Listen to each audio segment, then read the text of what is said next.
Hey guys, today's project I'm working on my jet boat.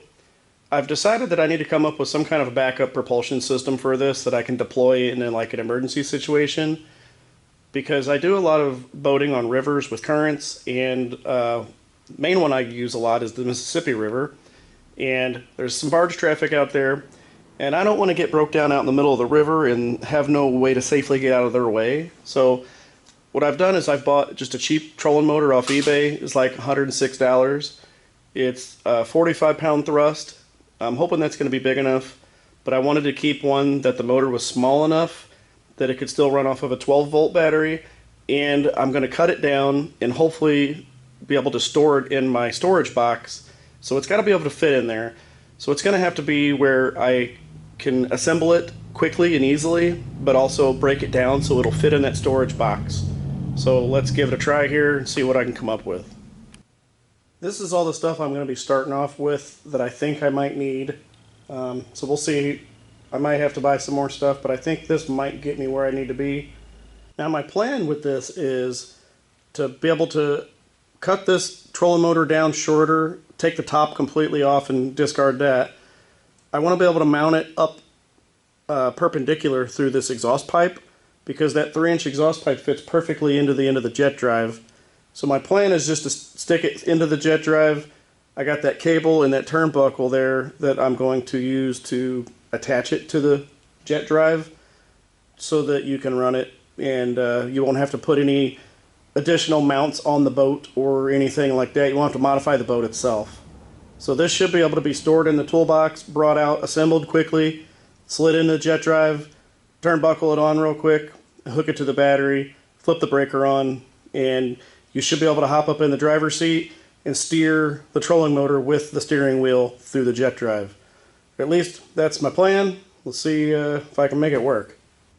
First step is I'm going to take the head of that trolling motor apart with the handle and all that and see if I can get that off the shaft, get the mounts and everything off of there, and get hopefully just the shaft and the wiring hanging out.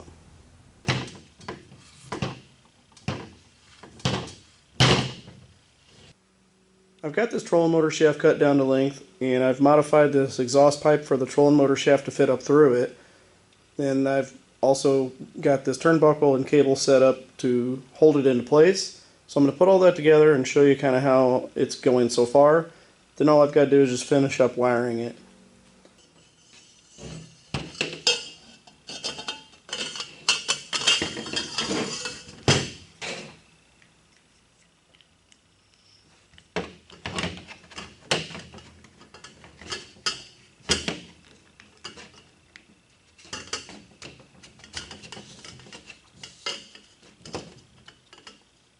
So whenever this collar here slides over this stud, that's what will keep the trolling motor from turning without using the steering wheel.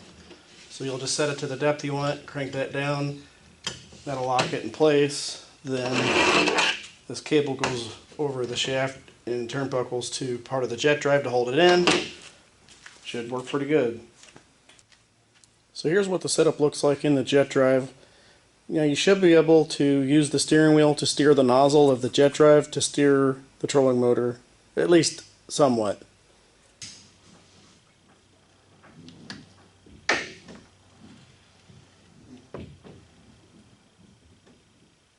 So now all I have to do is silicone the top of that shaft so water can't get down in there, and then make my wiring harness, which I'm going to take the wiring harness that came with the trolling motor and just run it straight to the battery. I'm going to put a 60 amp breaker in there for protection and an on-off switch basically too.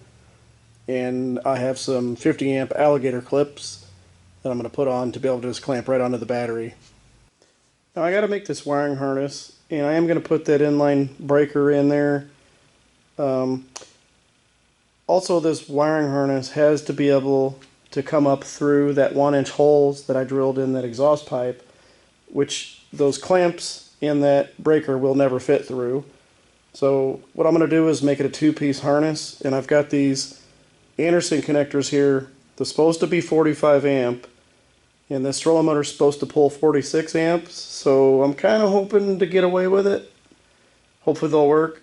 But I want to make it to where you can pull the harness apart, put it through the exhaust pipe and then just plug it back together. And that also kind of helps with storage too. So I'm going to try these connectors and see if they will work or not. If they don't work, I may have to come up with some bigger ones. Got my harness made up here, and I've got this inline breaker, which I can also use as an on-off switch. So I've got all the parts on this made up. I'm going to show you how it all goes together for storage. Plan on just putting this down here, storing that in the tube.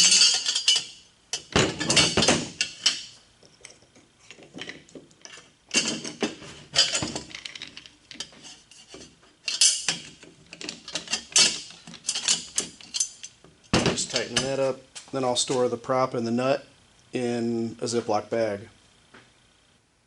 Now when I'm ready to use this, all I gotta do is just unpack it all, get it apart like this, and then disassemble it real quick.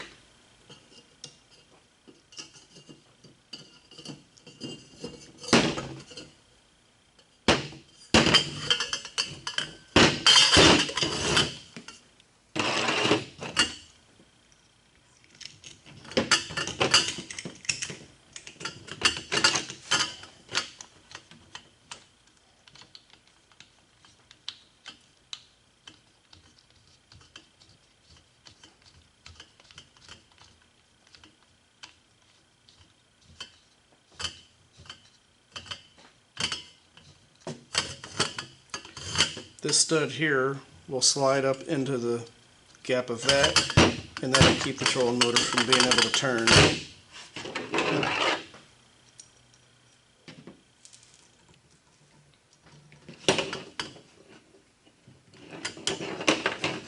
There, we'll slide on there.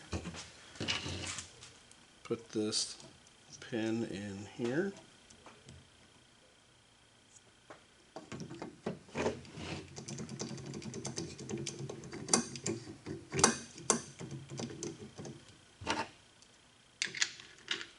Just has a hand nut for the prop.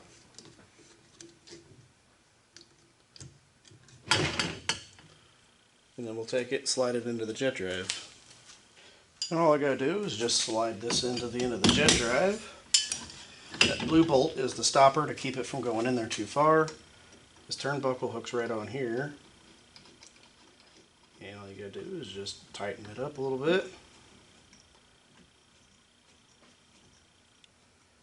It'll keep the trolling motor from coming out. And all you gotta do is hook up this harness real quick to the battery.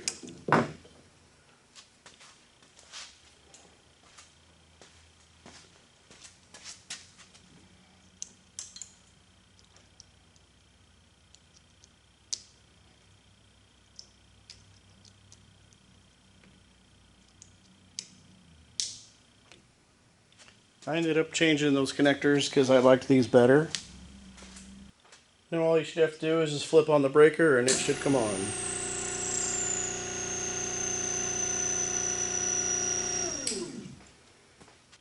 Now for storage on the boat, all I have to do is just put this in the storage box I have. I am going to put some foam in here to keep that from bouncing around so bad.